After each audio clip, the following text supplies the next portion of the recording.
इतिहास के पन्नों की अगली श्रृंखला में आज हम लोग चर्चा करेंगे इतिहास में कड़ा का स्थान। देखिए, कड़ा एक ऐसा स्थान है जो गंगा नदी के बिल्कुल किनारे है और यह न केवल मध्यकाल में बल्कि आधुनिक भारत में भी स्थान रखता है। आप देखेंगे कि यह स्थान जो है राजा जयचंद्र से जुड़ा हुआ है। उनका किला आज भी अवशेष रूप में है।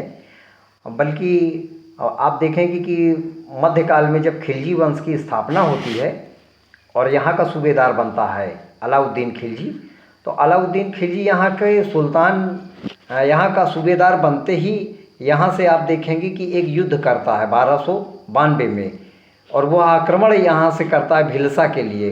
भिलसा से अपार धन पाता है और अपार धन पा करके वह सारा धन जो है जलालुद्दीन खिलजी, रिश्ते में उनके ससुर भी थे और अलाउद्दीन उनका भतीजा भी था, सारा का सारा धन जलालुद्दीन खिलजी को दे देता है। यह चीज़ कड़ा का सूबेदार रहते हुए ही कर रहा है वो, और इतनी वहाँ पर इतना अपार धन पाया भिलसा में, और सारा का सारा धन जब वापस कर दिया तो उसके बाद वो स्वतंत्रता अपने अंदर लाने लगा। और देखेंगे कि आपकी 1295 में वह फिर से दक्षिण का पहला राज्य जो देवगिरी है वहाँ पर आक्रमण करता है और अपार धन वहाँ से लाता है।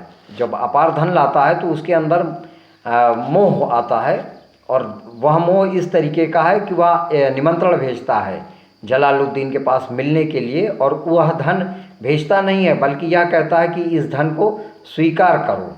फरिश्ता जो अपने किताब में लिखता है तो वो लिखते हैं कि कई हजार ऊँट जो है आप देखेंगे कि भर करके लाया गया था धन देवगिरी से। देवगिरी दक्षिण का पहला राज्य था। वहाँ के राजा आप देखेंगे कि राजा रामचंद्र जी थे, और वहाँ से केवल धन ही नहीं लाया बल्कि उनकी जो पत्नी थी कमला देवी, उनसे विवाह भी किया था। और यह सब कड़ा के सूबेदार पद पर रहते हुए इतनी स्वतंत्रता उसके अंदर आ गई थी देवगिरी आक्रमण के बाद। अब वह जलालुद्दीन खिलजी के पास जब यह संदेश जाता है, अपने भाई से संदेश भेजता है, और जलालुद्दीन खिलजी को जब यह संदेश मिलता है तो वह उस धन के लालच में मिलना चाहता है। हालांकि उनके जो सलाहकार हैं अहमद चप, उन्होंने सावधान किया था कि अलाउद्दीन के अंदर स्वतंत्रता आ रही है, लेकिन फिर भी वह मिलते हैं। और कड़ा से 3 किलोमीटर दूर एक स्थान है खेमसरा, गंगा जी के उस पार प्रतापगढ़ में जो है एक गांव है खेमसरा, और इस पार कौशाम्बी है वर्तमान में, इस पार ताजमल्लाह गांव है।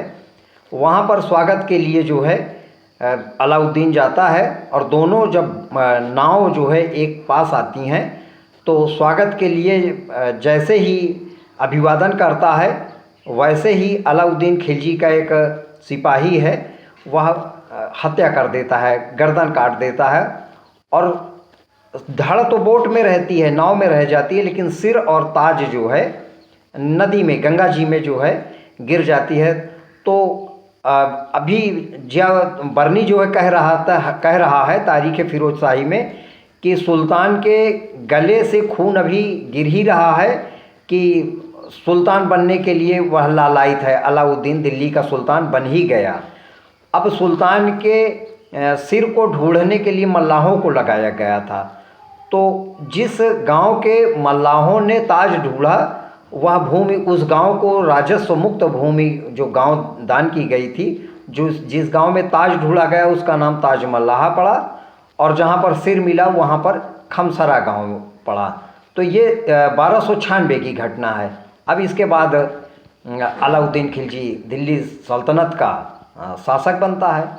देखते हैं कि सैयद वंश, लोदी वंश में यह सूबा से धीरे धीरे कम होता है। कड़ा का फिर से स्थान आता है 1765 का जो इलाहाबाद की संधि है। अब यहाँ पर देखते हैं कि जो इलाहाबाद की संधि होती है उसमें अवध के नवाब से कड़ा और इलाहाबाद के जनपदों को लेकर के दिल्ली के जो बादशाह हैं उनको दिया जाता है, शाह आलम द्वितीय को।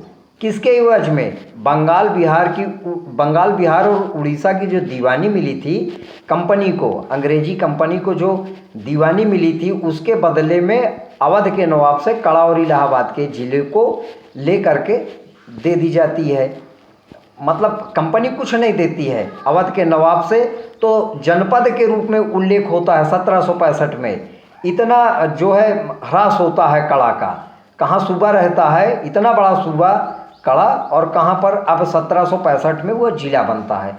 धीरे धीरे जिले का स्तर भी खत्म हो जाता है अंग्रेजों के समय ही, और परगना बनता है। परगना के बाद भी इसका क्षय होता है और यह केवल एक गांव बनता है।